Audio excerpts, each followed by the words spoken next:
Good afternoon, everybody.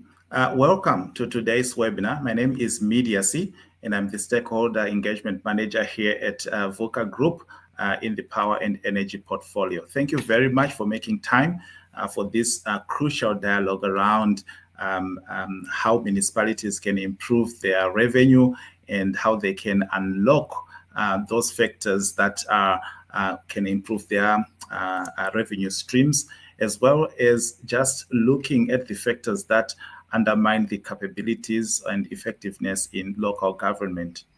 Now, if you are a very close and avid follower of South African local government institutions, you will know that they are under a lot of immense pressure. They are expected to deliver services, to manage infrastructure, to support local development, to build community resilience. They are very close to the people that they serve. But all this must happen while navigating shrinking budgets. At the same time, they operate under a heavily regulated environment, and there is growing public expectation for service delivery in this day and age. But the reality of the situation is that on the ground, progress is often very slow. Service delivery is sluggish in many areas, and trust between institutions, municipalities, and the communities that they serve is generally very thin. So today's session is not just about identifying what's going wrong.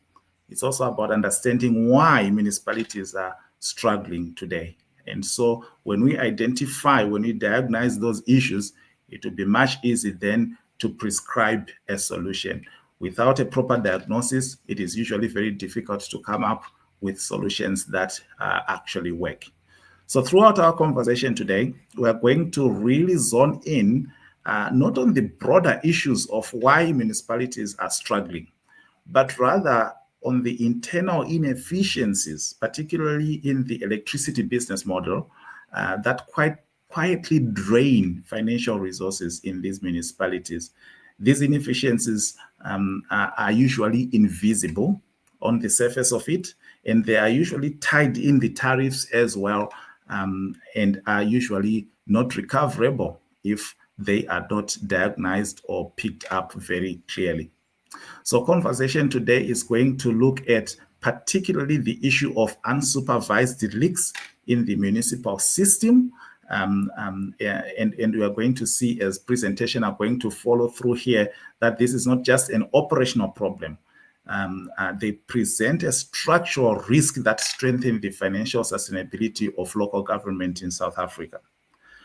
But it's not doom and gloom. Municipalities, most municipalities in South Africa are really turning the tide.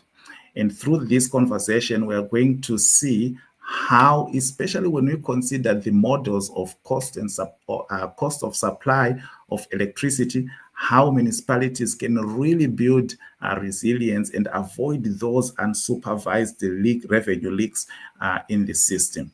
So we encourage you now all, please, to pay attention to the two presentations that we are going to have.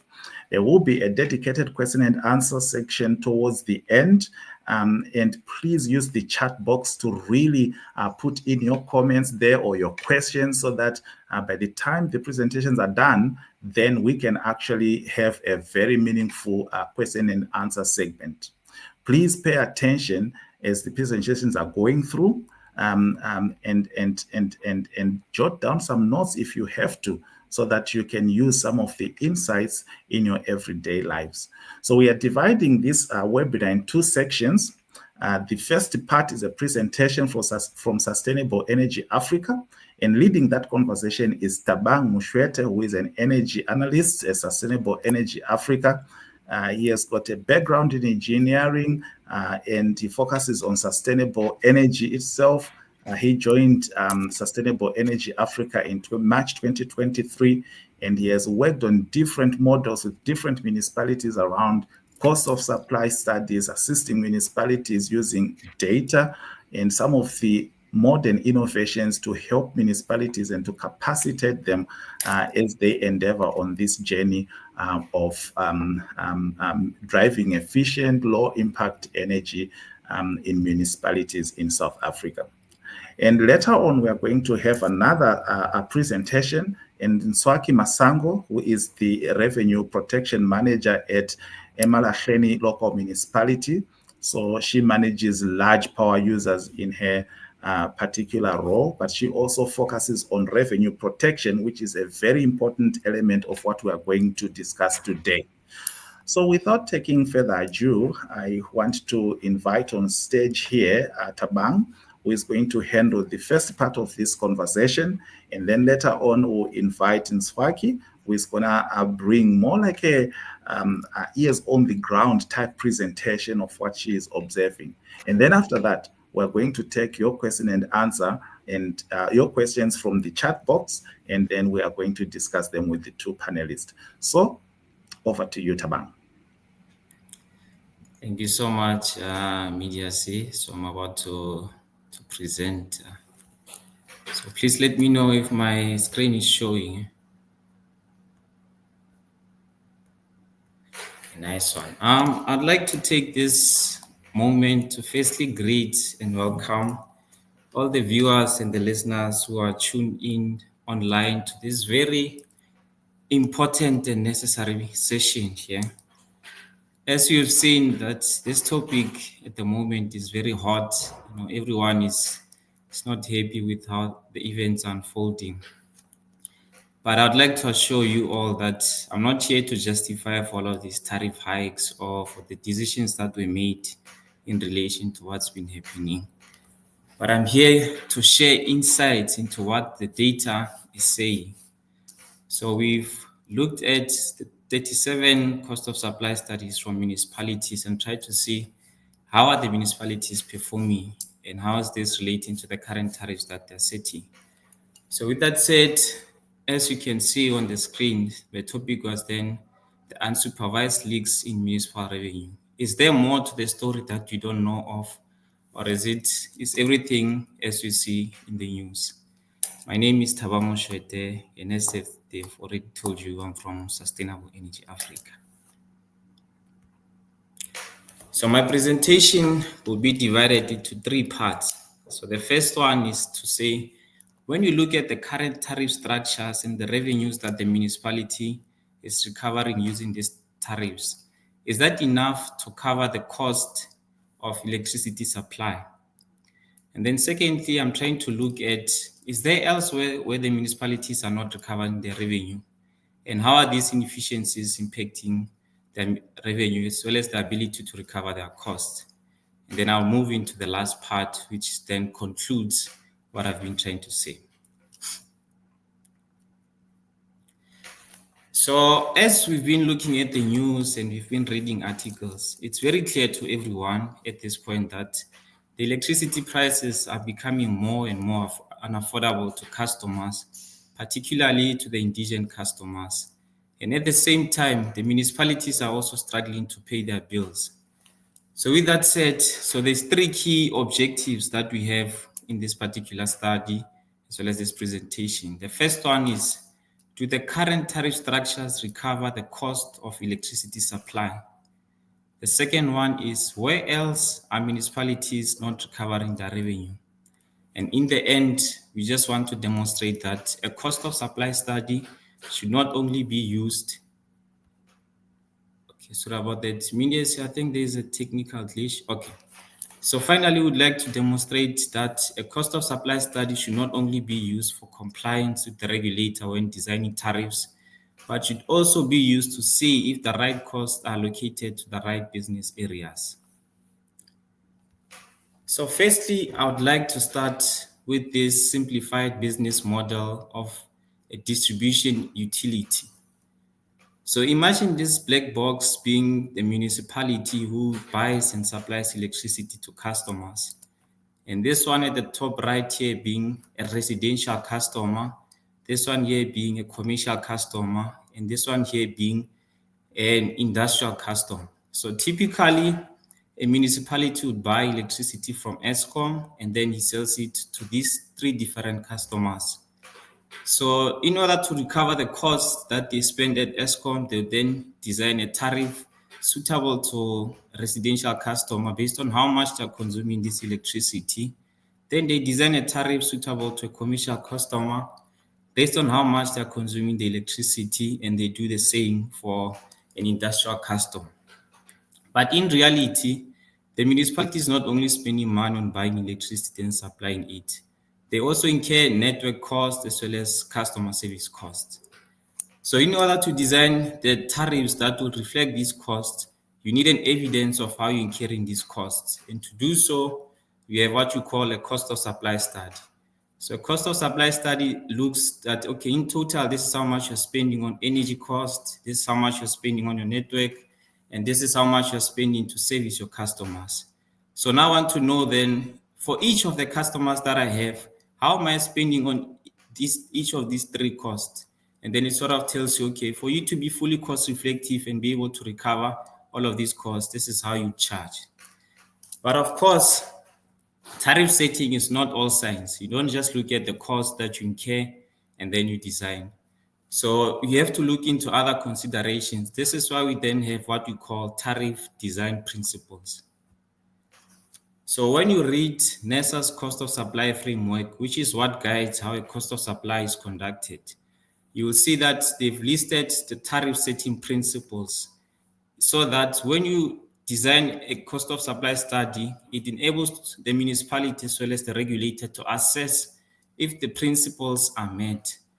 And the principles of tariffs should be done in such a way that it benefits both the utility as well as the customer. So on the utility side, you want to have a tariff that allows you to have enough revenue that covers your cost. Secondly, you want to have tariffs that will encourage efficient use of power. So as an example, you see sometimes that when you use electricity in the evening, it's a bit more expensive than when you use it during the day. So this is so that at peak times, customers are discouraged to use more electricity and they can use it during the standard time or the off-peak. And you also want your tariff to reflect your cost. So those three cost drivers that I just shown in the previous slide, so you sort of want your tariffs to mimic those three cost drivers. But at the same time, as a customer, I want to be able to pay tariffs that are affordable. I don't want to be paying overpriced tariffs. Also, I want to pay what is called a fair tariff for me as a customer. And also, I want my tariffs to be transparent. I don't want to be paying for hidden charges. So this balance between the benefit for the utility as well as the benefit for the customer is what we call the art in tariff design. So you need to look at the science of your cost and also consider the socio-economic conditions of the customers within your utility. Of course, as you read the electricity pricing policy as well as the Electricity Regulations Act, you'll find that there is more tariff principles than I've listed here. But for the purpose of this presentation, I just wanted to focus on the interplay between the cost recovery as well as affordability. So the cost of supply studies that we do, they have three main objectives that they're trying to achieve. The first objective is to see, based on how much you're incurring the cost, how much revenue do you require to be able to recover all of your costs as well as earn a reasonable surplus. Then secondly, once you are aware of how much revenue you require to recover your cost, you then try to apportion these costs to each of your customer class in an equal and fair manner. And then finally, you're trying to see if the tariffs that you're currently charging your customers, do they reflect the costs in which you're incurring at each of these customers? So once all of this has been evaluated, you can then now move into tariff design. But like I showed in the previous slides, it's not all science. You also need to take the principles into consideration. You also have to look at the socio-economic factors that are affecting the customers within your distribution utility. So I'm moving now onto the part A of my presentation, which is on cost recovery. So firstly, we did a look at the revenue breakdown from customers. So we sort of grouped the customers into three key classes. The first one being the domestic power users. So these are the customers that consume electricity for domestic purposes. An example of this would be a domestic prepaid customer as well as a domestic conventional customer. The second class was then the commercial power users. So these are the customers that consumes electricity for commercial purposes. An example of this would be a commercial prepaid customer, a commercial conventional customer, a mining customer, an industrial customer, etc. And the final ones, which are named other users. So these are the customers whom the municipality is not consistently recovering revenues for. And for that reason, the study then focused more on the interplay between these two customers, domestic power users and the commercial power users. So the first thing that we looked at, which is the blue one, is to say, with the current tariffs that they're charging the customers, how is the revenue breakdown? So you can see with the blue, there's 34% of the revenue comes from domestic power users, 57% of the revenue comes from commercial power users, and 9% comes from the other users. And then the next question was, okay, if they were to charge cost-effective tariffs, what will the breakdown of the revenue look like? So in orange here, you can see from domestic power users, it was 41% of the revenue. In orange, it was 55% of the revenue.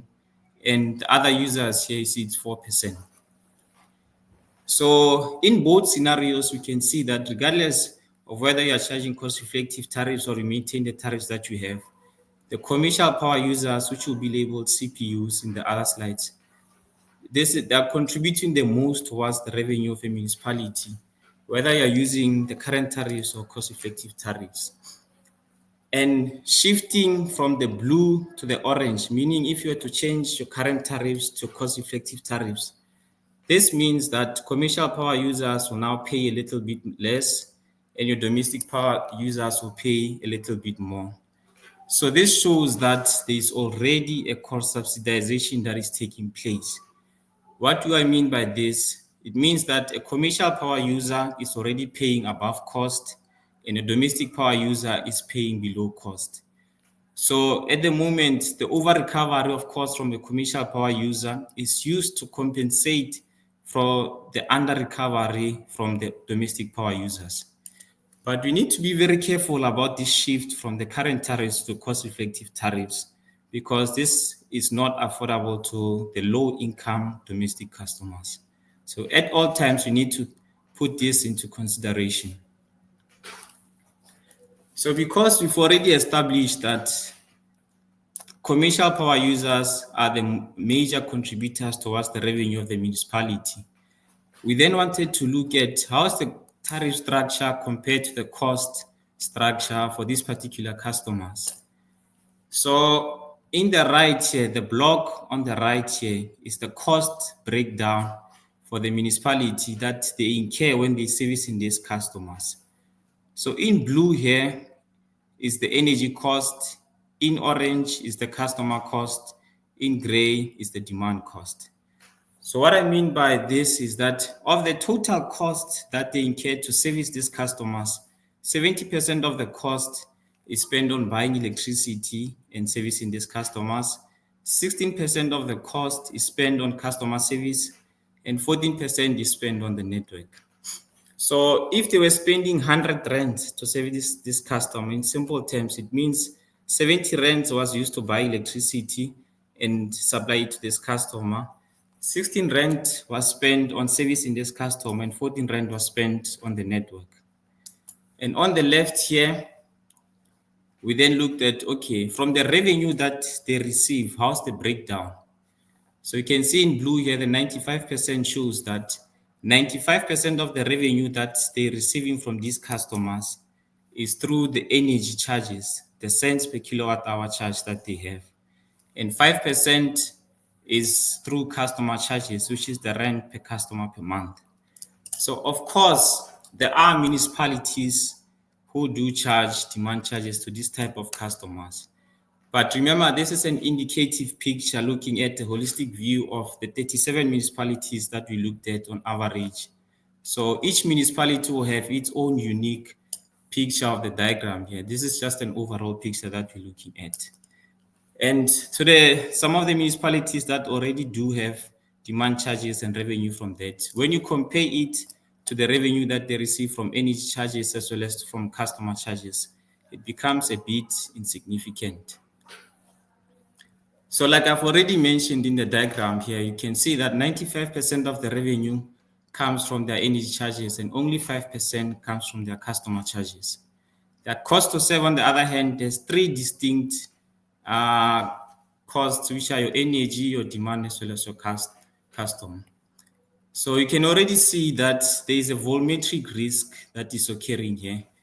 So what I mean by this is that should these customers install solar on their roof and start to consume less electricity from the municipality, this means that this 30% of the fixed charges won't be recovered because they only have a variable tariffs. So meaning the more the customer consumes is the more revenue they earn, the less the customer consumes is the less revenue that the municipality earns. So that's what we mean by a volumetric risk.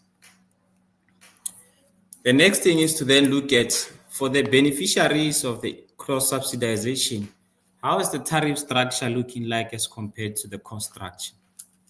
So just like the slide in the previous one, so there's three distinct blocks here. So there's the energy cost, there's the customer cost, and then there's the demand cost.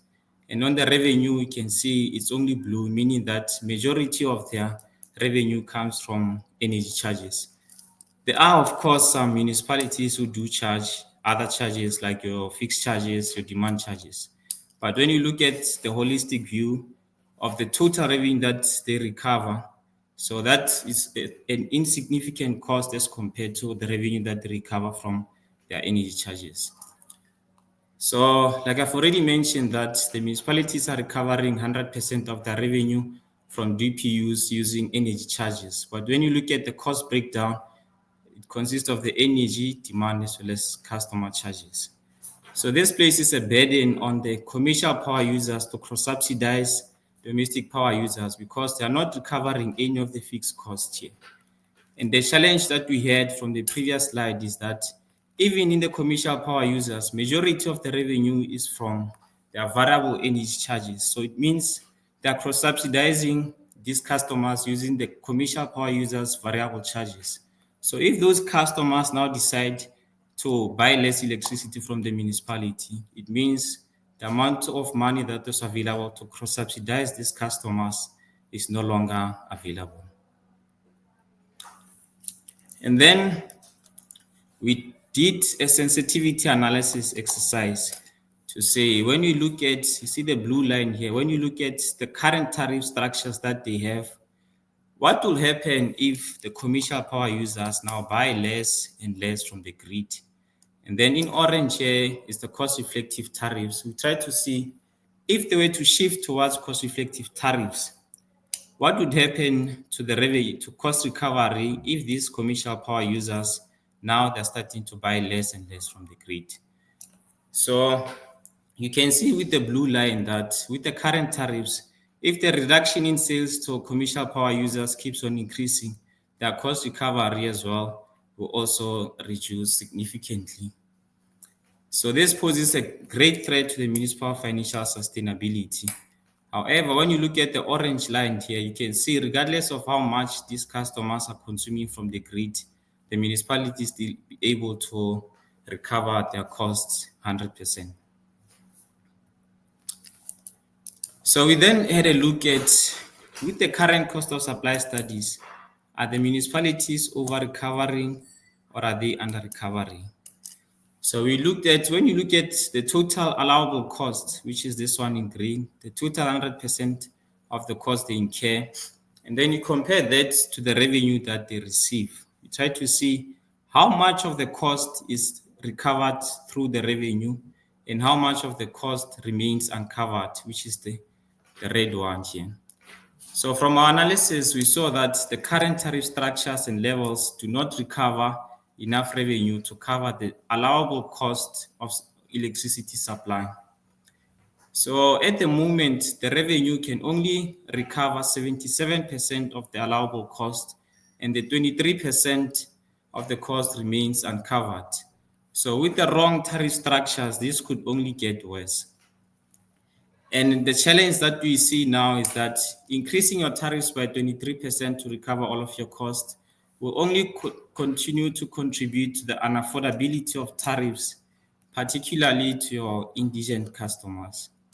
So therefore, these increases would need to be phased in over several years to recover this 23%. So what I mean by phasing in, meaning that you split this increase into different years so that these costs do not become overwhelming to the customers. So before I continue to part B, so I want to keep on re-emphasizing that these are indicative results. So each municipality will have their own unique picture of how their revenue collection is looking like as compared to their cost. So now moving on to the impact of the inefficiencies within the municipality. So the first thing that we wanted to look at is the disallowed costs when you design a tariffs. Because when NESA reviews the tariffs, there are certain costs that are not allowed into a cost of supply study. Example of this is the cost of energy losses beyond 12%. So when a municipality buys electricity from Eskom, not all of the electricity is going to reach the customer. Some of it is lost in the grid, some of it is theft, some of it is billing errors, some of it the customers are bypassing the meters and so forth and so forth. So NESA then says, okay, of all the losses that you are losing, we're only allowing you to charge a tariff of up to 12%.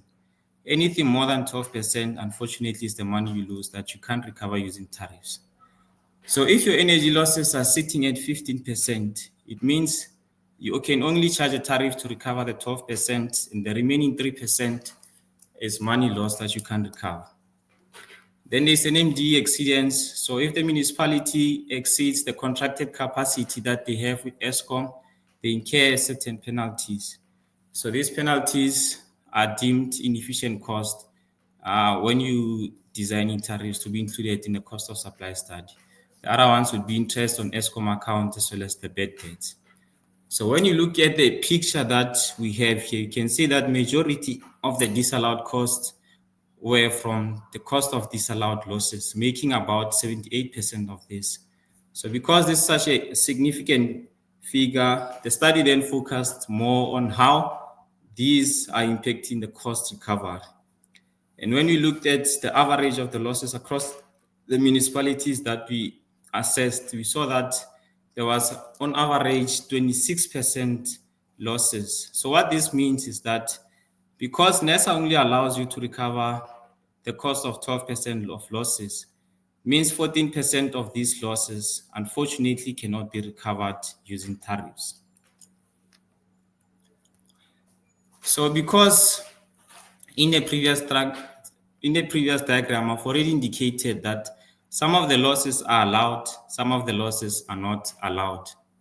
And in reality, the municipality is not only incurring inefficiently incurred costs.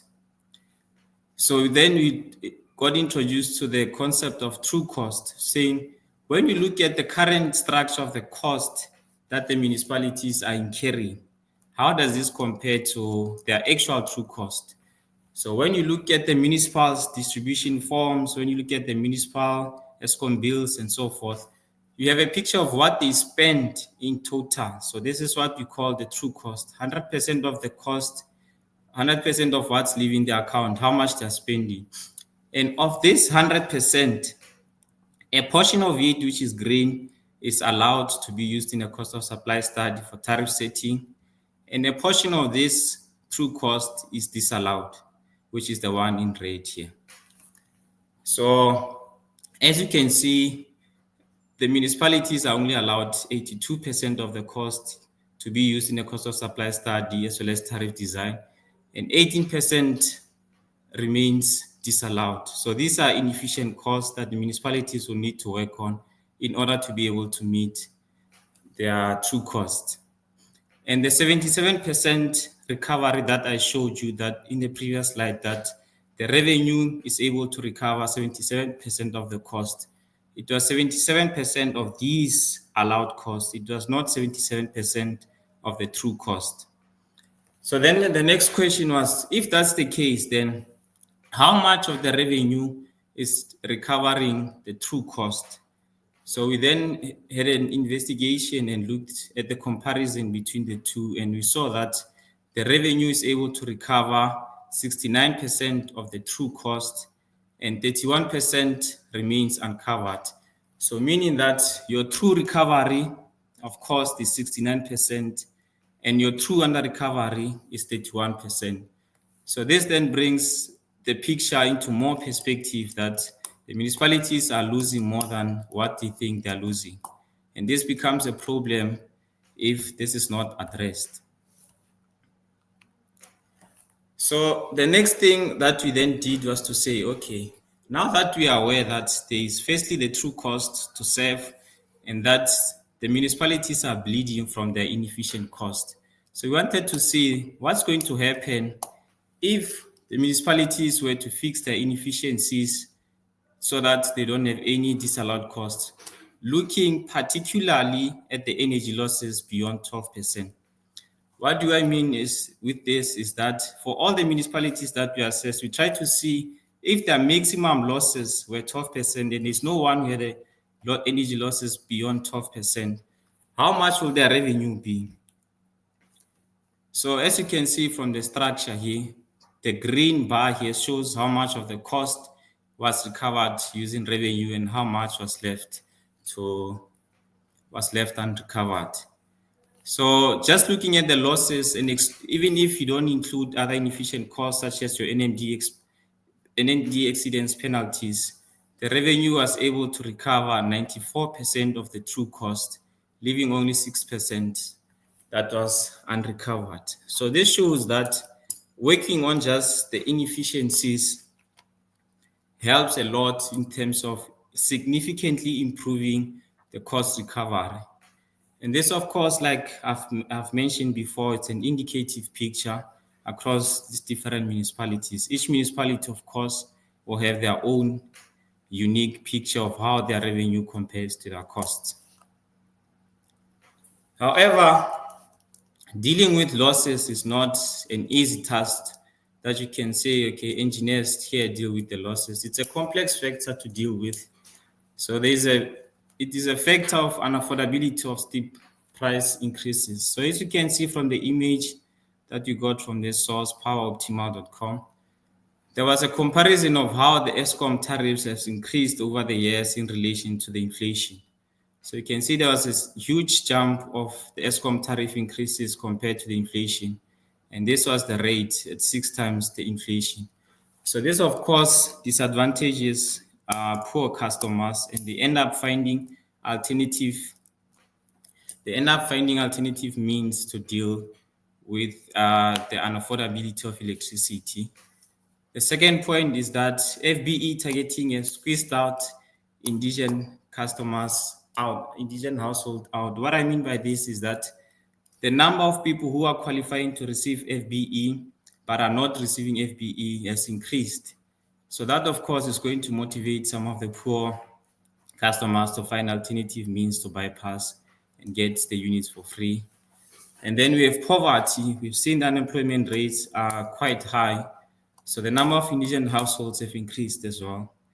But it's also worth noting that criminality does not only occur in low or poor customers, but it's also occurring across all customer categories, noting that some of the impact was from high users or even some of the commercial users that we have.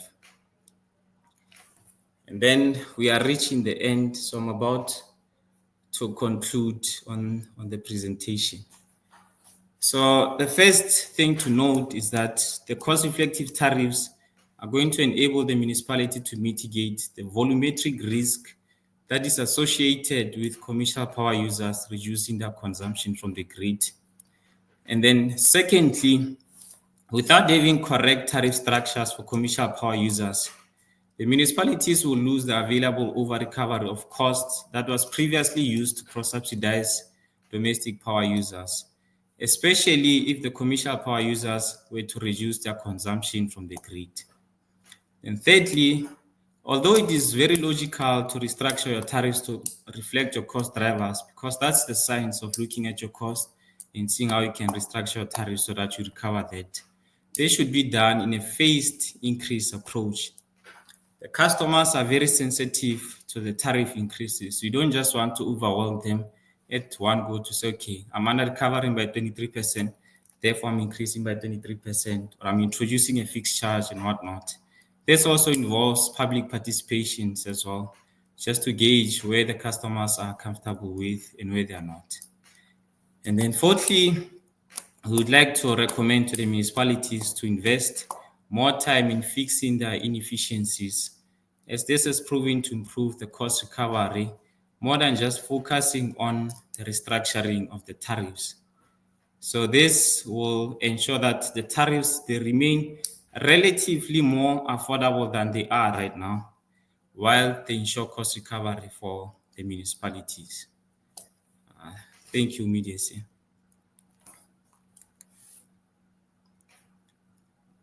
Well outlined, and I'm sure we'll come back with a lot of questions and answers regarding this.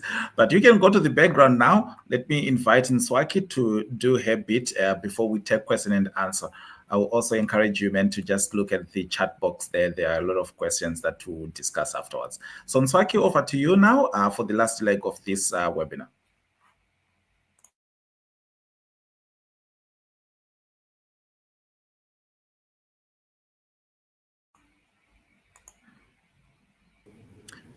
Sorry, Mediacy, we've lost Ntswaki. Hopefully she'll dial back in.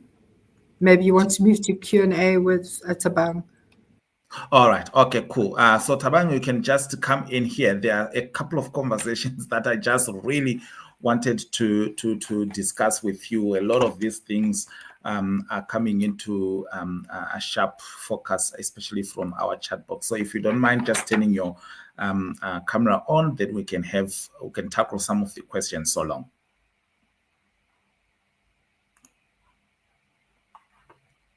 The chat to see what the questions are saying, and then I'll try to talk to some of that. Yeah, so, thanks. Okay. Yeah. So I just wanted to find out firstly, I think the Yes. first question has to do with Eskom. I mean, in all this tariff discussion, what role is Eskom playing? I think Ntswaki she has disappeared. I think she's back. Okay. I think let's connect and then we can have a proper Q&A. All right. We note the questions in the meantime. All right. Let me just check. Ntswaki, are you here?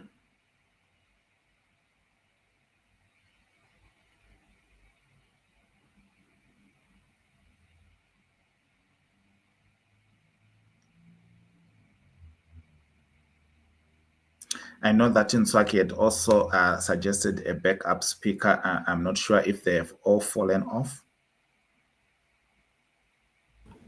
Sadly, they have Mediacy. Right. Ntswaki is trying to get back on, but maybe you can just carry on with Thabang in the interim. No problem. All right, Thabang, if you can just come back online. Once Ntswaki is back, we would effectively pin you on the screen. So if you can just come back here again, please.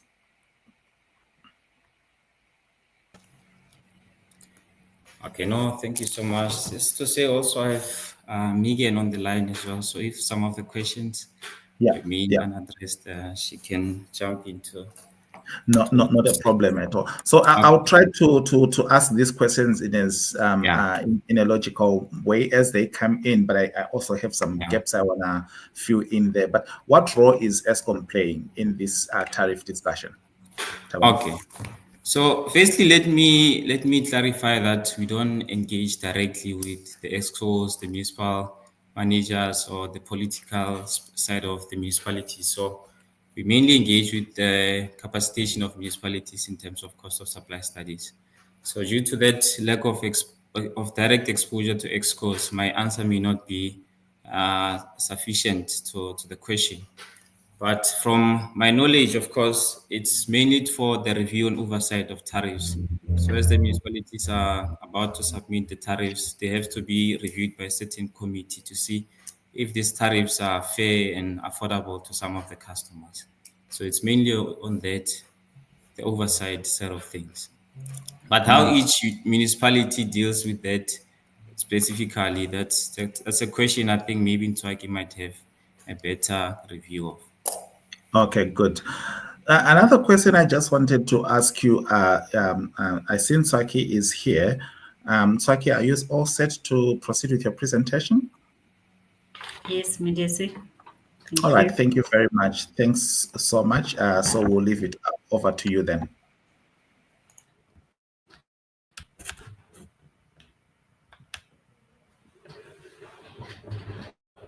Good afternoon, ladies and gentlemen. Thank you for the opportunity to present today. I'll be sharing some of the lessons and realities to face in electricity sector, especially when it comes to managing inefficiencies. These inefficiencies may seem small on paper, but when they are ignored, they weaken our system and affect service deliveries in the municipalities, and they damage the financial stabilities of the electricity business. I will share the living examples of what we have experienced on the ground and how we're trying to turn things around. And I'll just present 2 slides on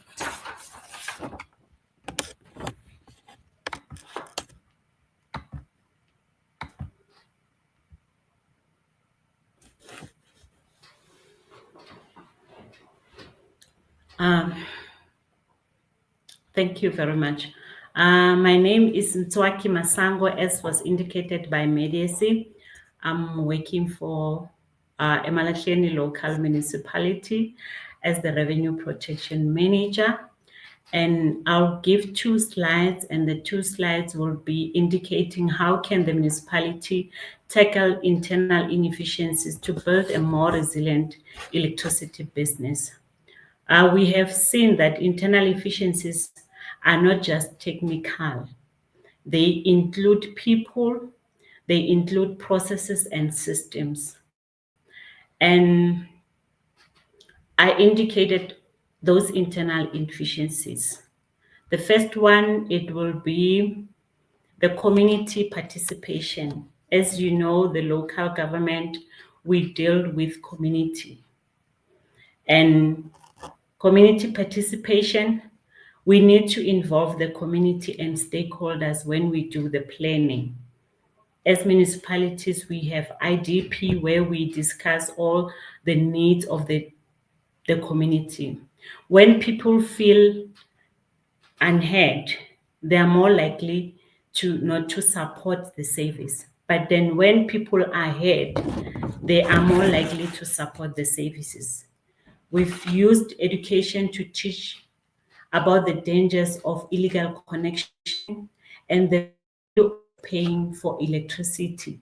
Communication is key. As the municipality, you need to engage community in each and everything that you do, including the tariffs. Next one, it will be the upgrading and maintaining of dilapidated infrastructure. And in making sure that your infrastructure is in order, so that if the infrastructure is outdated, it leads to unnecessary breakdowns. We are replacing old cables, we are maintaining the transformers and fixing the damaged switchgear to make sure that electricity it's served to the community. And as the municipality, we need to make sure that we implement energy management system. This is the technology that are smart and it's used to monitor the usage. These tools used to reduce the energy waste and improve control. And the other things as a municipality that we can use is to improve our metering, to improve the billing, to make sure that our meters are accurate and billing is fair. This helps trust and ensure we cover what we have used. The other things that the municipality can use to tackle these inefficiencies is to strengthen and enhance revenue collection. The good system and follow-up help us to collect payment. The more we collect as the municipality, the more we can invest in better services. And the other things that the municipality can do is to seek funding and partnership, working with organizations to access extra funding, to expedite and to make our work more sustainable. And on issues of making sure that as the municipality, what happened when the inefficiencies are left out on the cost of supply. My colleague Thabang mentioned the assistance that they do to the municipalities on the cost of supply study. When these are ignored, losses of inefficiency in the cost of supply studies, the result are serious. There are inaccurate tariffs. The study underestimate real cost. Tariffs may be low to recover the expenses. The financial instabilities, losses built and cause budget shortfalls, and it affects the maintenance and operations. The poor investment decisions. Without full data, we can't plan properly for infrastructure upgrades. And as I indicated on the first slide, that if we do have energy management system, it will assist with the data, the real-time data. Increase losses and cost. Ignore inefficiency mean we continue losing money through high technical and non-technical losses. Reduce the service reliability. If we can recover the cost or plan properly, service quality suffers. In short, what is not measured, it's not managed. Thank you.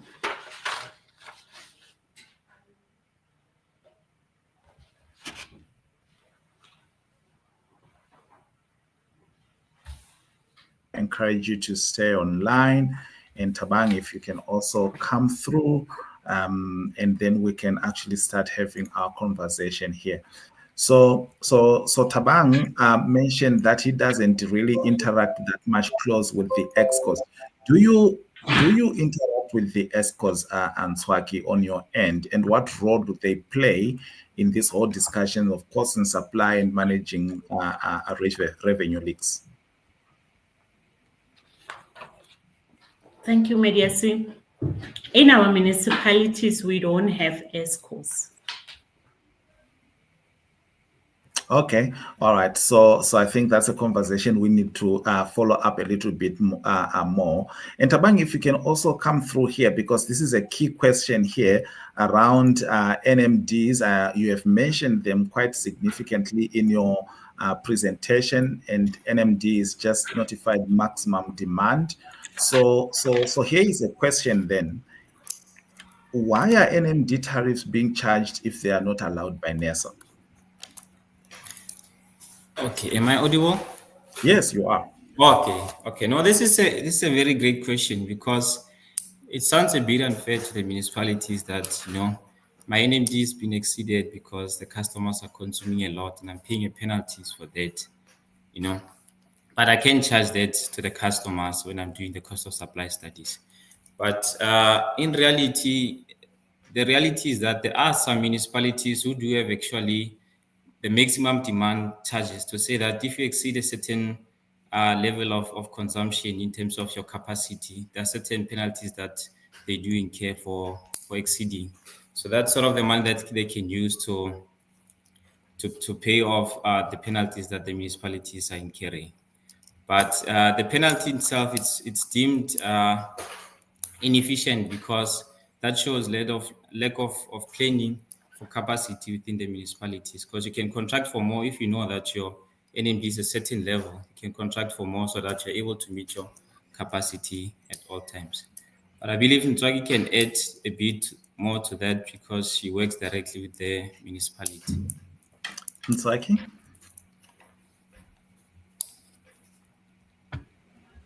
Okay, thank you.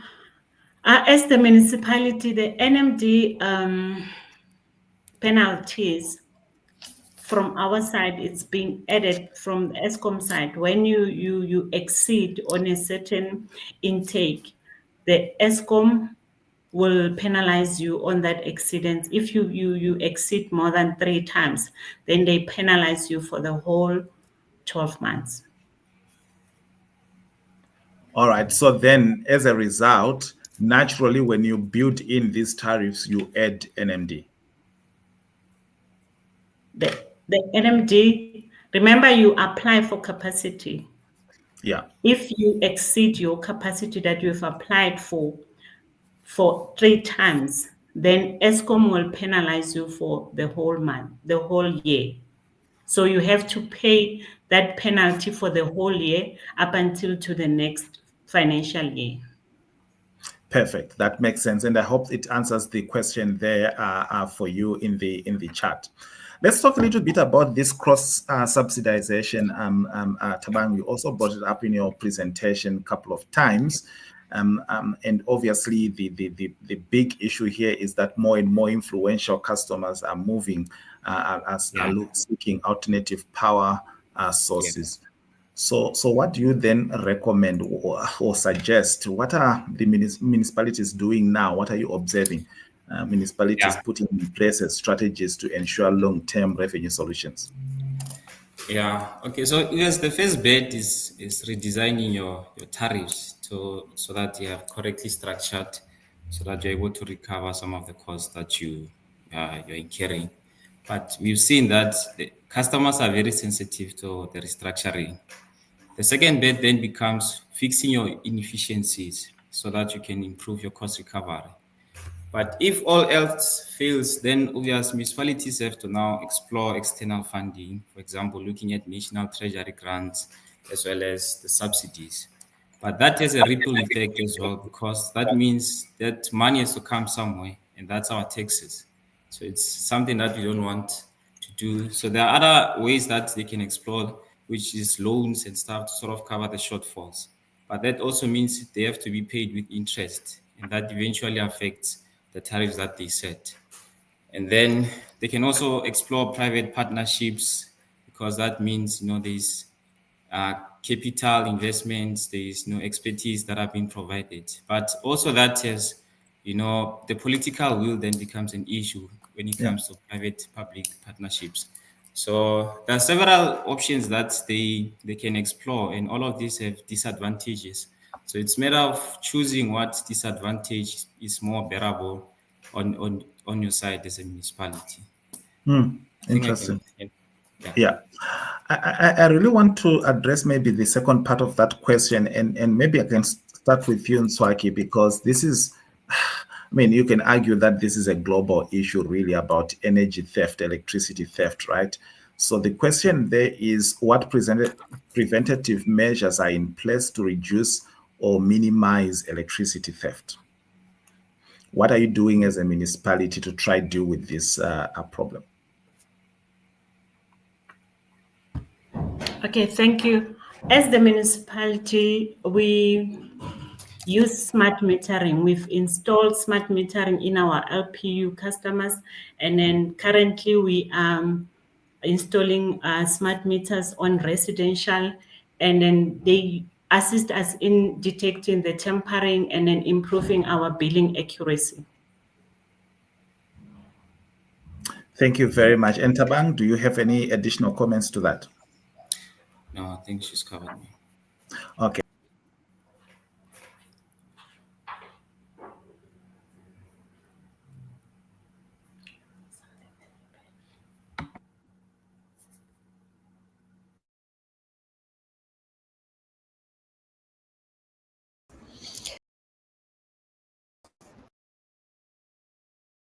I'm putting you on mute.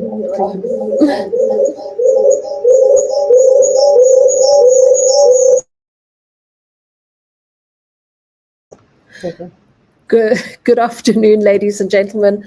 I must apologize. It does appear that Mediacy has dropped off, and in order to continue the conversation, I hope you don't mind if I just continue and ask some of the questions. Mediacy, you're back. Yeah, sorry, man. Forgive me. Yeah, technology just got in the way here.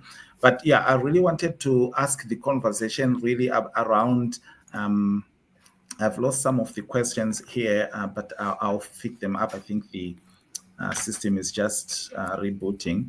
But Thabang, I wanted to ask something. You mentioned that you did cost 37 costs of supply initially in your presentation.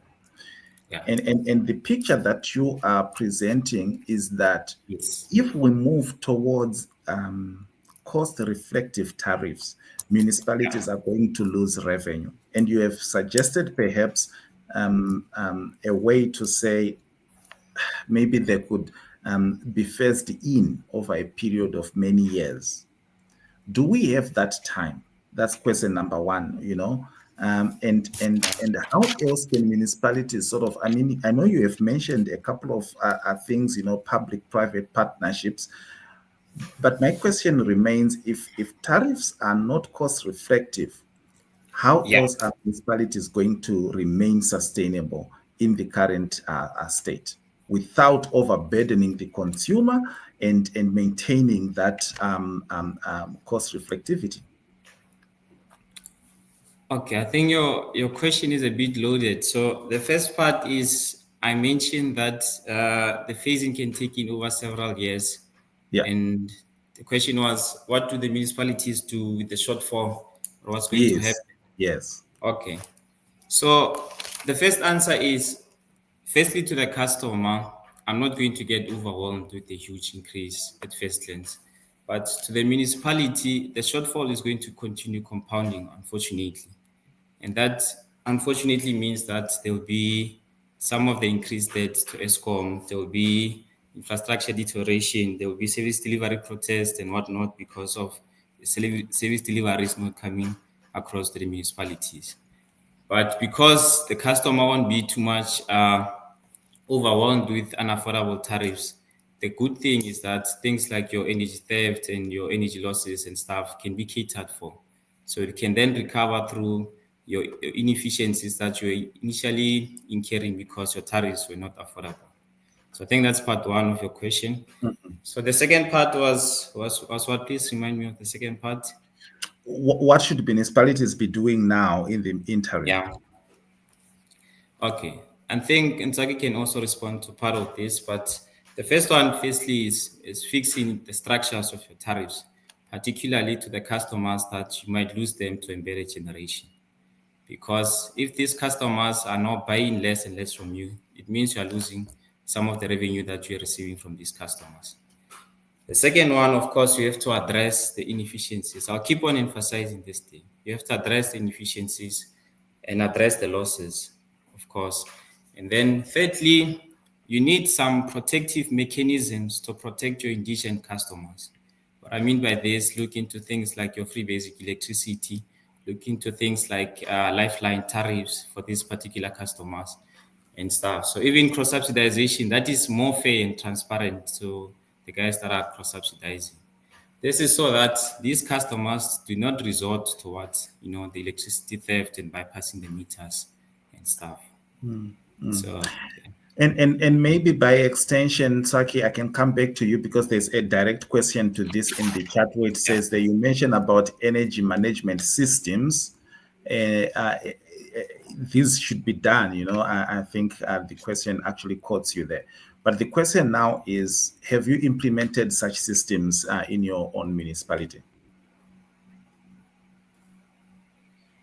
And if yes, have you seen any improvement in reduction of revenue losses? Yes, in our municipality, we've implemented a SCADA system which monitors the consumption data, and it's a smart meter real-time data, and it also assists us in flagging the abnormalities consumption pattern and also detect the tampering. Okay, great. And however, the thanks. system currently covers only our portion of infrastructure and only bulk customers and selected key customers. Okay, great. Yes. Can funding solve the problem?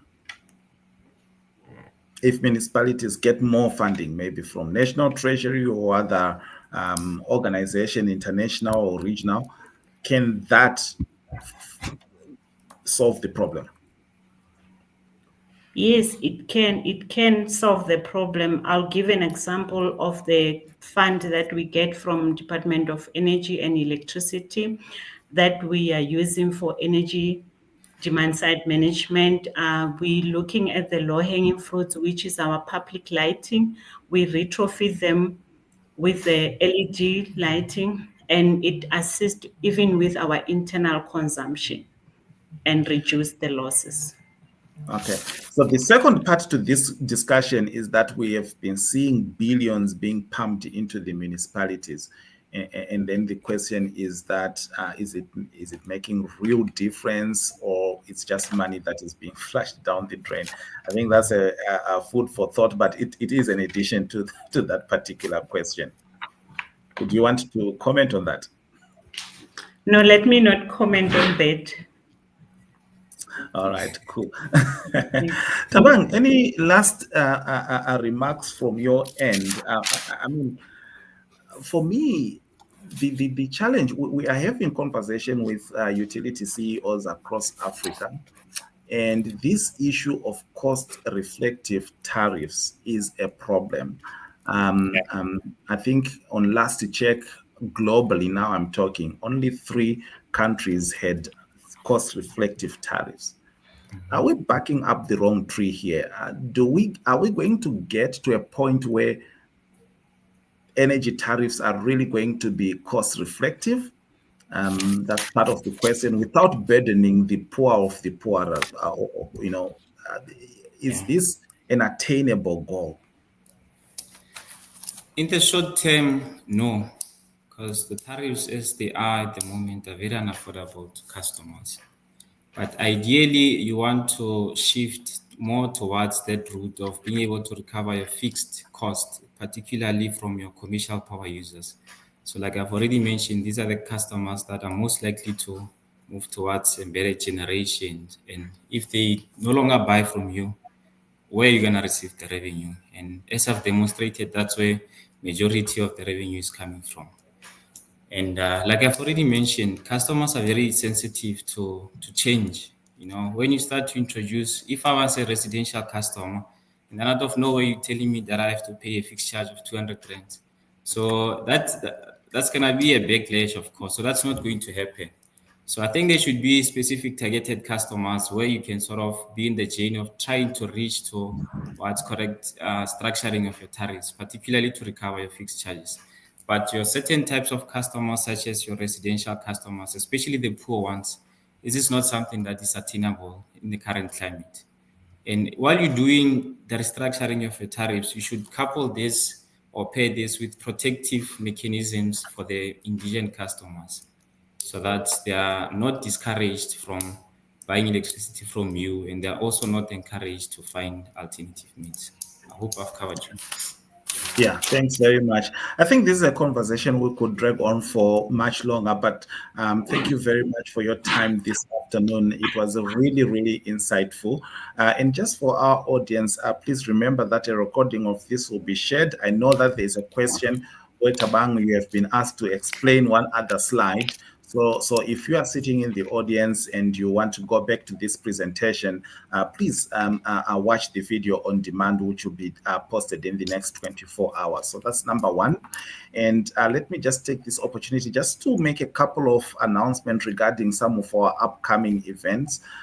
Most of you are aware that we run the Energy and Storage Summit.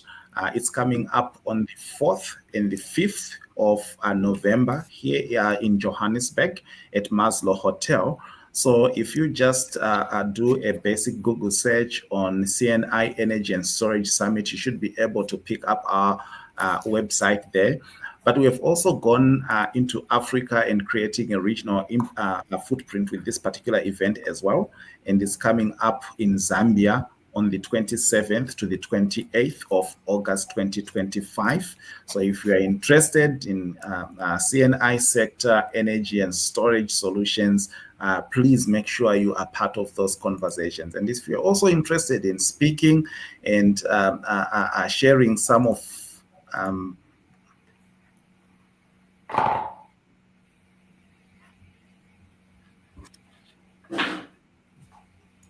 hello, can you still hear me?